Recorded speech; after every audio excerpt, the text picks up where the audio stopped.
علیکم ورحمۃ اللہ وبرکاتہ. مفتی سے محترم د صدیق رحمان توحیدی دی اٹک نه خبرې کوم.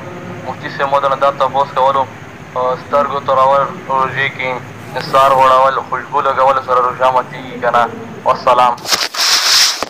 وعلیکم السلام ورحمۃ اللہ وبرکاتہ. صدیق الرحمان توحیدی صاحب خوشحال عزتمندو سے سوال مکړ دی چې د روژې په حالت کې رانجه لګول یا تیل لګول په سر باندې او په ګیره یا عطر خوشبو لګول څنګه دي؟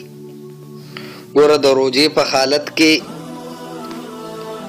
سترګو کې رانجه استعمالول او لګول هم جایز دي، په سر او ګیره باندې تیل لګول هم جایز دي، خوشبو یعنی عطر یا نور سیزونو د خوشبو لګول هم جایز دي.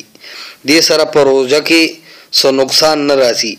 که هر ټیم رانجو تیل یا خوشبو لګولی شي جایز دي، تر دې که چرې سړی سترګې تورې کړي او د رانجو اثر په پوزه یا خوله کې راشي بیا هم نه پې روژه ماتېږي او نه پې روژه مکروه کېږي. قدوري صفحه 45، بهشت زیور جلد 3 صفحه 10، احسن الفتاوی کې هم دا مسله ذکر کړې ده.